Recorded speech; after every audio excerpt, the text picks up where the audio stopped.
Poligamia. Casei com ciúme, com sua, ele sua tia. Você não tem um lugar pra fazer.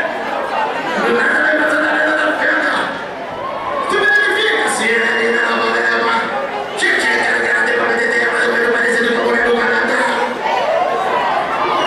Vamos parar, parou. É bom lembrar essas coisas.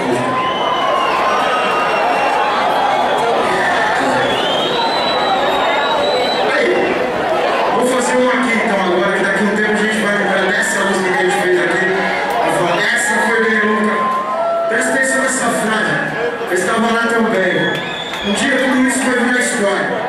Nossa realidade vai mudar. A minha, de vocês, todo mundo muda. Um dia, por enquanto a gente vai curtir como presente. Capetinho, aproveita o dia, a noite hoje. Muito obrigado. Aproveita. Não está acabando. Nesse momento a gente para levitar para pensar, fazer uma mudança. Espero que vocês fechem positivo aí. Que a segunda para todo mundo aí. Pra quem não foi, tem 2011 vindo aí. A gente tá aí na correria aí, tchau, legal. Dia de luta, deixa eu ir embora. E assim, a gente tá aí nessa casa, tá no muito lugar assim, ó. A montanha russa, no final a gente cai, tá vendo? Vai chegar aí no dia, lá pra frente assim, se pisar aí na hora. Vamos aqui, ó. Se liga no fato.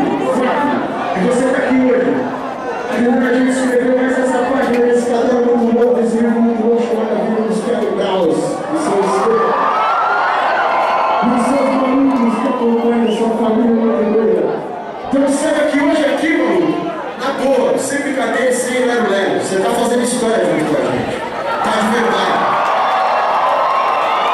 Como que eu não vou me lembrar dos últimos shows desse ano de 2010, que foi um ano de virada, foi um ano muito longo na nossa carreira. Todos têm sido, mas esse ano foi